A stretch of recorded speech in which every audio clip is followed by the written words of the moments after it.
नमस्कार दोस्तों, एक बार फिर से आप सभी का स्वागत है आपके अपने YouTube channel Indian technical institute पर। और दोस्तों आज जो है आप सभी के लिए जो है एक वर्कशॉप कैलकुलेशन की एक बेहतरीन क्लास लेके आए हैं, जिसके अंदर जो आज ही 5 तारीख का जो एग्ज़ाम हुआ है तीनों शिफ्ट के अंदर, उसके अंदर जो आए हुए क्वेश्चन थे वो हम इस क्लास के अंदर लेके आए हैं, सॉल्व करवा रहे हैं आपको। और ये सारे के सारे जो क्वेश्चन हैं वो हमने वहाँ से उठाए हैं जहाँ पर हमें स्टूडेंट ने फेसबुक, व्हाट्सएप या टेलीग्राम या इंस्टाग्राम के ऊपर जो क्वेश्चन सेंड किए उनमें से हैं।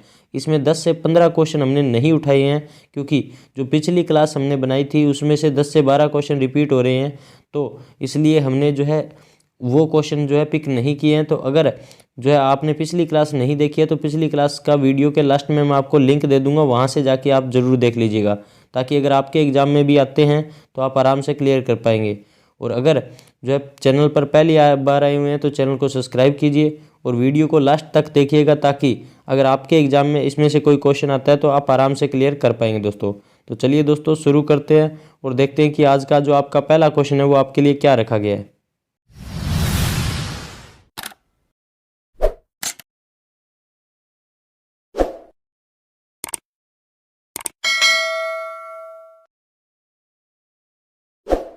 पहले क्वेश्चन के अंदर जो है आपको दिया गया है कि दिए गए चित्र में अक्षर आर का क्या अर्थ है, यानी कि आपको यहाँ पर एक जो है अक्षर दे रखा है, डायग्राम दे रखा है और डायग्राम के अंदर यहाँ पर एक आर जो है लिख के एक मिल रहा है कि इस आर का क्या मतलब है। तो इस आर के लिए ऑप्शन दिए गए हैं कि बल है, प्रतिरोध है, लोड है या सामान्य प्रतिक्रिया है। तो दोस्तों ये जो आर है इसका जो है पूरा नाम या फिर अपने बोल सकते हैं किसको शो कर रहा है ये, तो जो नॉर्मल रिएक्शन है उस नॉर्मल रिएक्शन को शो कर रहा है ये जो आपका आर है ये दोस्तों। अब इसके बाद में जो है नेक्स्ट क्वेश्चन के अंदर आपसे पूछा गया था कि जो है एक जो है लाभ क्या है यदि एक आईफोन का क्रय मूल्य जो है वो 50,000 रुपये और विक्रय मूल्य 70,000 रुपये है। यानी कि आपसे पूछा गया है कि कितना लाभ हुआ है अगर जो है कोई आपका आईफोन है, यानी कि कोई भी आइटम है वो 50,000 रुपये में आपका ख़रीदा है और 70,000 रुपये में बेच दिया उसको दोस्तों। तो 70,000 में बेच दिया तो उसने पूछा है कि कितना लाभ हुआ है। 50,000 में ख़रीद के 70,000 में बेचा, इसका मतलब कितना लाभ हो गया दोस्तों। तो यहाँ पे 20,000 का लाभ हुआ ना, यानी कि 20,000 रुपये का फ़ायदा हुआ। तो यही जो चीज़ आपसे पूछी गई है कि आपका लाभ जो है वो कितना हुआ है, तो यहाँ पे कितना लाभ हुआ है, 20,000 रुपये का आपका यहाँ पे लाभ हुआ दोस्तों। एक जो है 50,000 में कोई चीज़ खरीद के और 70,000 में आप बेच रहे हैं। तो दोस्तों अब इसके बाद में नेक्स्ट क्वेश्चन के अंदर आपसे पूछा गया था कि किसी गतिपरक वस्तु के विरुद्ध घर्षण बल की दिशा क्या है। यानी कि आपसे पूछा गया था किसी गतिपरक वस्तु के विरुद्ध घर्षण बल की दिशा क्या है। वस्तु के लिए इच्छुक है, वस्तु के सामने है, वस्तु के समांतर है, वस्तु के लंबवत है। तो देखिए दोस्तों यहाँ पर आपके लिए जो क्वेश्चन पूछा गया है इसके अंदर पूछा गया है कि किसी गतिपरक वस्तु के विरुद्ध घर्षण बल की दिशा क्या है। वस्तु के लिए इच्छुक है, वस्तु के सामने, वस्तु के समांतर या वस्तु के लंबवत। तो वस्तु के सामने जो है दोस्तों वो आपका इसका राइट आंसर रहेगा, यानी कि किसी गतिपरक वस्तु के विरुद्ध घर्षण बल की दिशा जो है वो आपकी ये रहेगी दोस्तों।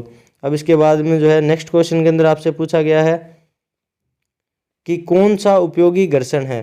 कौन सा उपयोगी घर्षण है, आपको ऑप्शन दिए गए हैं। सिलेंडर में छल्ले जो होते हैं वो आपका उपयोगी घर्षण है, या फिर क्रैंक शाफ्ट बेयरिंग घर्षण है, या फिर पहिया हब बेयरिंग है, या फिर ब्रेक शू अस्तर जो है वो आपका एक तरीके का उपयोगी घर्षण की कैटेगरी में आएगा दोस्तों। तो ब्रेक शू अस्तर जो होता है दोस्तों वो आपका उपयोगी घर्षण की कैटेगरी में आता है। जिन बच्चों ने यहाँ पर डी आंसर किया था, ब्रेक शू अस्तर किया था, उनका ये क्वेश्चन जो है बिल्कुल सही रहा होगा दोस्तों। अब इसके बाद में नेक्स्ट क्वेश्चन के अंदर आपसे पूछा गया था कि यदि घर्षण कोण क्यू है तो घर्षण गुणांक क्या है। यानी कि आपसे पूछा गया था कि घर्षण कोण जो है वो आपका क्यू से शो होता है, तो घर्षण गुणांक क्या होगा। तो साइन फाई होगा, कोस फाई होगा, टेन फाई होगा या फिर कोट फाई होगा। तो उसको 10 फाई बोलते हैं दोस्तों, यानी कि 10 फाई इसका क्या रहेगा, राइट आंसर रहेगा। अब इसके बाद नेक्स्ट क्वेश्चन के अंदर आपसे पूछा गया था कि घर्षण के गुणांक को निरूपित करने के लिए किस प्रतीक का उपयोग किया जाता है। तो ये क्वेश्चन जो है आपको पिछली क्लास के अंदर भी आपको करवाया था और ये फिर से आया हुआ पेपर के अंदर कि आपका जो घर्षण गुणांक को नियमित करने के लिए किस प्रतीक का उपयोग किया जाता है दोस्तों। तो जो म्यू होता है, आपको बताया था पिछली क्लास के अंदर कि जो म्यू होता है, म्यू से अपने घर्षण गुणांक को प्रदर्शित करते हैं, प्रतीक उसका क्या है, म्यू है। अब देखिए इसके बाद में नेक्स्ट क्वेश्चन के अंदर आपसे पूछा गया है कि सामान्य उपयोग में संवहन प्रणाली के 3 प्रकार कौन से हैं, यानी कि सामान्य जो उपयोग के अंदर जो संवहन प्रणाली है यानी कि लुब्रिकेशन सिस्टम है, उसके 3 प्रकार कौन से हैं। तो सेना फीड प्रणाली है, गति फीड प्रणाली है और घर्षण फीड प्रणाली है, या फिर वेग फीड प्रणाली है, स्पीड फीड प्रणाली है, घर्षण फीड प्रणाली है, या गुरुत्वाकर्षण फीड प्रणाली है, बल फीड प्रणाली है, छप फीड प्रणाली है, या फिर स्पेशल फीड प्रणाली है, घर्षण बल प्रणाली है, या फिर स्पीड बल फीड प्रणाली है। तो दोस्तों जो गुरुत्वाकर्षण फीड प्रणाली, बल फीड प्रणाली और छप फीड प्रणाली जो है वो आपका इसका जो है राइट आंसर रहेगा, यानी कि जिन बच्चों ने सी किया था उनका ये क्वेश्चन जो है वो आपका सही रहने वाला है। और दोस्तों आपका अगर एग्ज़ाम आगे है तो आप देखेंगे कि इसमें से बहुत सारे क्वेश्चन जो है ना वो आपके पेपर में रिपीट होंगे, क्योंकि आपने देखा है जो थ्योरी के क्वेश्चन में भी तो आपके पीछे के क्वेश्चन रिपीट होते हैं, तो उसी तरीके से आपके वर्कशॉप कैलकुलेशन के एग्जाम के अंदर भी आपके क्वेश्चन बार बार रिपीट होंगे ही होंगे दोस्तों। तो आप पूरा का पूरा कंप्लीट देख के जाइएगा, आप देखेंगे कि लगभग आपके क्वेश्चन जो है वो इन्हीं के अंदर से आ रहे होंगे। अब देखिए इसके बाद में जो है आपसे पूछा गया कि मशीन भागों में घर्षण को कम करने के लिए किसका उपयोग किया जाता है, यानी कि मशीन के अंदर भागों को अंदर घर्षण को कम करने के लिए किसका उपयोग किया जाता है, मिट्टी के तेल का, पेट्रोल का, पानी का या स्नेहक का। तो देखिए दोस्तों कहीं पर भी आपका जैसे बेयरिंग के अंदर ही कोई चीज़ यूज़ करते हैं, तो जहाँ पर बेयरिंग होता है उसके अंदर घर्षण होता है, तो वहाँ पे उस घर्षण को कम करने के लिए क्या चीज़ यूज किया जाता है, तो लुब्रिकेशन यानी कि स्नेहक जो है वो आपका यूज किया जाता है, जिसको अपनी नॉर्मल भाषा के अंदर जिसको ग्रीस बोलते हैं, मोबिल ऑयल बोलते हैं दोस्तों, तो उसका यूज़ किया जाता है। अब इसके बाद में नेक्स्ट क्वेश्चन के अंदर पूछा गया है कि 40 kg के बल से अगर 400 kg का भार खींचने के लिए घर्षण गुणांक का क्या होगा, यानी कि 40 kg का बल जो है उससे आपको 400 kg का वजन उठाना है, तो घर्षण गुणांक का मान कितना होगा। तो देखिए इसको निकालने के लिए आपको क्या करना होगा, 40/400, 40/400, जब 0 से 0 कैंसिल करेंगे, 4 से 4 कैंसिल करेंगे तो यहाँ 1 बचेगा, और जब इसको हल करेंगे तो यहाँ पर इसको जो आंसर आएगा वो दोस्तों सी आएगा, यानी कि 0.1 जो है वो आपका इसका राइट आंसर रहेगा दोस्तों, यानी कि 0.1 जो है वो आपका इसका बिल्कुल सही आंसर रहेगा, जो है ऑप्शन दिया गया है सी ऑप्शन। अब इसके बाद में जो है नेक्स्ट क्वेश्चन के अंदर आपसे पूछा गया था कि जो वस्तु के गुरुत्व के केंद्र को प्रभावित करता है, यानी कि गुरुत्व के केंद्र को कौन सी चीज़ प्रभावित करता है। तो आपको पिछली क्लास के अंदर भी ये क्वेश्चन करवाया था और आया, फिर से आ गया ये क्वेश्चन आज के दिन में कि जो वस्तु के गुरुत्व के केंद्र को प्रभावित करता है कौन सा कारक करता है, तो मास या फिर द्रव्यमान जो होता है दोस्तों, मास या फिर द्रव्यमान जो होता है वो आपका गुरुत्व के केंद्र को प्रभावित करता है दोस्तों, यानी कि बी ऑप्शन जो बच्चों ने किया था उनका ये क्वेश्चन बिल्कुल सही रहा होगा, और जो कल की क्लास देख के गए हैं उनका ये क्वेश्चन बिल्कुल सही रहा होगा दोस्तों। अब इसके बाद में नेक्स्ट क्वेश्चन के अंदर पूछा गया है कि टूटने से पहले एक सामग्री द्वारा प्राप्त अधिकतम तनाव के लिए किस शब्द का उपयोग किया जाता है, यानी कि टूटने से पहले जो होती है कोई भी जो मशीन होती है, कोई भी सामग्री होती है, वो अधिकतम जो बल जो है अनुभव करती है, अधिकतम जो तनाव अनुभव करती है, यानी कि जस्ट टूटने से पहले, तो उसको किसका क्या कहते हैं अपने। तो देखिए तनाव प्रतिबल कहते हैं, संपीड़न प्रतिबल कहते हैं, कार्यकारी प्रतिबल कहते हैं, उच्चतम प्रतिबल कहते हैं। तो उसको जो है आपका अल्टीमेट जो आपका स्ट्रेस है वो आपका कहते हैं, यानी कि उच्चतम जो प्रतिबल है वो आपका इसको कहते हैं दोस्तों। अब इसके बाद में नेक्स्ट क्वेश्चन के अंदर आपसे पूछा गया था कि संदर्भ तालिका के लिए इस्तेमाल किया जाने वाला दूसरा शब्द क्या है, यानी कि संदर्भ तालिका के लिए इस्तेमाल किया जाने वाला दूसरा शब्द क्या है, ये आपसे पूछा गया था। शब्दकोश है, जीवनी है, ग्रंथ सूची है या सूचना तालिका है। तो देखिए कोई भी जो संदर्भ तालिका होती है उसके लिए इस्तेमाल किया जाने वाला दूसरा वर्ड जो होता है वो आपका इन्फॉर्मेशन जो टेबल है, यानी कि सूचना था, उसका राइट आंसर रहता है, यानी कि सूचना तालिका उसको बोलते हैं दोस्तों। जिन बच्चों ने यहाँ पर डी किया था उनका ये क्वेश्चन बिल्कुल सही रहा होगा। अब देखते हैं नेक्स्ट क्वेश्चन। तो नेक्स्ट क्वेश्चन के अंदर आपसे पूछा था कि विस्तृत अनुमान तैयार करते समय किस मुख्य कारक का ध्यान रखना पड़ता है, यानी कि विस्तृत अनुमान तैयार करते समय आपको किस कारक का ध्यान रखना पड़ता है? तो सामग्री का आकार जो है, या फिर सामग्री का ब्रांड, सामग्री की मात्रा, उपलब्धता और परिवहन, और सामग्री का स्थान। देखिए सिंपल सी बात है, आपसे पूछा गया था कि विस्तृत अनुमान तैयार करते समय कि कोई भी जो मटेरियल है वो बनाने में लाने में कितना कुछ खर्चा होगा, वो सारी चीज़ें किस पे डिपेंड करेगी?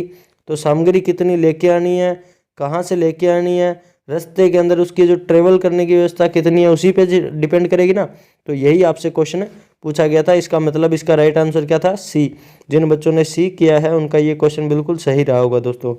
अब देखिए नेक्स्ट क्वेश्चन के अंदर आपसे पूछा गया है कि आंकलन की लागत कौन तैयार करता है? आंकलन की लागत कौन तैयार करता है? ऑपरेटर करता है, गुणवत्ता निरीक्षक करता है, अनुमानक, या फिर ड्राफ्ट्समैन, या फिर सी जो आपको दिया गया था इसका राइट आंसर वो आपका क्या था? अनुमानक जो होता है वो आपकी क्या तय करता है? आंकलन की लागत को जो है वो तय करता है दोस्तों। अब इसके बाद में नेक्स्ट क्वेश्चन के अंदर आपसे पूछा गया था कि इनमें से कौन सबसे विश्वसनीय अनुमान है, यानी कि इनमें से कौन सबसे जो विश्वसनीय अनुमान है की कैटेगरी में आएगा? तो आपसे पूछा गया था, ऑप्शन के अंदर दिए गए थे, प्राथमिक अनुमान आएगा, इसके बाद में जो है प्लिथ एरिया अनुमान आएगा, क्यूब दर अनुमान आएगा, विस्तृत अनुमान आएगा। तो विस्तृत अनुमान जो है वो आपका इसकी कैटेगरी में आएगा दोस्तों, वो आपका विश्वसनीय अनुमान की कैटेगरी में आएगा दोस्तों। अब इसके बाद में नेक्स्ट क्वेश्चन के अंदर पूछा गया था कि किसी भी नई स्थापना पर तारों के पूरा होने पर किस आईई नियम को स्थापित किया जाता है? तो आपको पूछा गया है कि कोई भी नई जो है आपको तार लगानी है तो उसके लिए कौन सा आईई नियम जो है लगाया गया था? तो आईई नियम यानी कि इंडियन इलेक्ट्रिसिटी रूल 1956 के तहत, इंडियन इलेक्ट्रिसिटी रूल 1960 के तहत, इंडियन इलेक्ट्रिसिटी रूल 1961 या इंडियन इलेक्ट्रिसिटी रूल 1964। तो जब भी आप नई जो है आपकी कोई तार या फिर केबल की स्थापना करते हैं तो वो आपकी जो है इंडियन इलेक्ट्रिसिटी रूल 1956 के अंतर्गत आती है दोस्तों। यानी कि जिन बच्चों ने यहाँ पर इसका जो है 1956 किया था उनका ये क्वेश्चन बिल्कुल सही रहा होगा दोस्तों। अब देखते हैं नेक्स्ट क्वेश्चन। तो नेक्स्ट क्वेश्चन के अंदर दोस्तों पूछा गया था कौन सा उपयोगी घर्षण है? कौन सा उपयोगी घर्षण है? सिलेंडर में छल्ले हैं, क्रैंक शाफ्ट बियरिंग है, या फिर पहिया हब बियरिंग है, या फिर ब्रेक शू अस्तर है। तो दोस्तों यहाँ पर जो है आपसे पूछा गया था कौन सा उपयोगी घर्षण है? तो सिलेंडर में छल्ले, क्रैंक शाफ्ट बियरिंग, पहिया हब बियरिंग, ब्रेक शू अस्तर। तो इसका जो राइट आंसर रहेगा वो रहेगा ब्रेक शू अस्तर जो है वो आपका है। अब देखो इसके बाद में जो है नेक्स्ट क्वेश्चन के अंदर आपसे पूछा गया था कि कौन सा एक बेकार घर्षण है, यानी कि कौन सा एक घटिया घर्षण है? पहले उपयोगी था, अभी यहाँ पे बेकार घर्षण है। तो बेकार घर्षण की कैटेगरी में कौन सा आता है? तो देखिए रियल एक्सल गियर है, या फिर फर्श का पर टायर है, या फिर ब्रेक शू अस्तर है, या क्लच अस्तर है। तो देखिए जो आपका रियर एक्सल गियर होता है वो आपका एक बेकार घर्षण की कैटेगरी में आपका आएगा दोस्तों। जिन बच्चों ने यहाँ पर ए किया था उनका ये क्वेश्चन बिल्कुल सही रहा होगा दोस्तों। अब देखते हैं नेक्स्ट क्वेश्चन। तो आपसे पूछा गया घर्षण बल जो है किस पर निर्भर करता है? तो धातुओं के प्रकार पर, संपर्क सरफेस पर, या फिर जो है से संपर्क पर, quantity of the connecting material यानी कि धातुओं के संपर्क पर। अब इसके बाद धातुओं की गुणवत्ता पर। तो देखो संपर्क सरफेस कहाँ पर आपका जो है बल लग रहा है, आपका घर्षण बल किस पे निर्भर करेगा कि कहाँ पर आपका बल लग रहा है, यानी कि संपर्क स्पेस जहाँ पे बल लग रहा है उस पर डिपेंड करेगा ना। तो यानी कि इसका जो है बी आंसर जिन बच्चों ने किया था उनका राइट आंसर रहेगा दोस्तों। अब देखिए इसके बाद में नेक्स्ट क्वेश्चन के अंदर आपसे पूछा गया था स्नेहक का उपयोग क्या है, यानी कि जो लुब्रिकेशन है उसका यूज़ क्या है? तो आपसे पूछा गया है जो है दबाव बढ़ाने के लिए होता है, घर्षण बढ़ाने के लिए होता है, घर्षण को कम करने के लिए होता है, या फिर दबाव को कम करने के लिए होता है। तो मैंने कुछ टाइम पहले इसी जो वीडियो के अंदर बताया कि जो लुब्रिकेशन या अपने ग्रीस वगैरह या मोबिल ऑयल यूज़ करते हैं उसका क्या काम होता है? ताकि बेयरिंग जो है स्मूथ तरीके से यानी कि मुलायमता से चलता रहे, यानी कि घर्षण को कम करने के लिए इसका यूज करते हैं दोस्तों। अब देखिए इसके बाद में नेक्स्ट क्वेश्चन के अंदर आपसे पूछा गया है कि कौन सी स्नेहन प्रणाली मशीनों में तेल छेद को रोजगार, कौन सी स्नेहन प्रणाली मशीनों में तेल छेद को रोजगार ये जो है पूछा गया था, तो गुरुत्वाकर्षण फीड प्रणाली, सेना फीड प्रणाली, स्पेशल फीड प्रणाली या वेग फीड प्रणाली।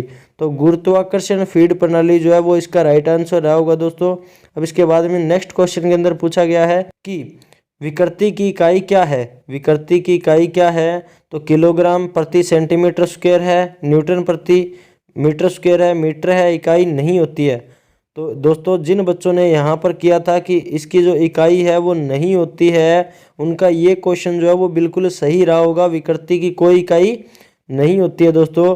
तो सारे के सारे क्वेश्चन आपके इसके अंदर हमने कंप्लीट करवा दिए हैं। उम्मीद करता हूँ कि जो है ये क्वेश्चन आपको समझ में आए हैं। और जो बच्चों ने हमें क्वेश्चन भेजे थे उसमें से ये जो क्वेश्चन हैं ये कुछ पिक किए हैं, कुछ पिक नहीं किए हैं। उसका रीज़न ये है कि यहाँ पर जो कैलकुलेशन वाले क्वेश्चन है वो यहाँ पे जो है कर पाना संभव नहीं था। इसके लिए उनकी जो क्लास है वो मैं आपको एक अलग से बेहतर उपलब्ध करवा दूंगा। वो आप जो है देखते रहिएगा चैनल पर, और वो क्लास आपको तभी मिलेगी जब आपका चैनल सब्सक्राइब होगा। तो चैनल को सब्सक्राइब कर लीजिए ताकि आगे आने वाली जो क्लास रहेगी वो आपको मिल जाए जल्दी से जल्दी। दूसरा, ये वीडियो आपको कैसी लगी और आपके एग्ज़ाम के अंदर जो है इसमें से कितने क्वेश्चन आए हुए थे, और जो है आपके पेपर आगे अगर होने वाले हैं तो आपके एग्ज़ाम जैसे ही होते हैं तो उसके बाद में भी आपका जो है रिव्यू अपना ज़रूर दीजिए, ताकि जो बाकी स्टूडेंट है उस रिव्यू से थोड़ा सा बेहतरीन तरीके से इसको पढ़ सके और सीरियस हो जाए कर इसको पढ़े, ताकि आपके साथ में उनको भी थोड़ा सा फ़ायदा हो सके दोस्तों। बाकी मिलेंगे आप सभी से एक और बेहतरीन क्लास के साथ में, तब तक के लिए जय हिंद जय भारत दोस्तों।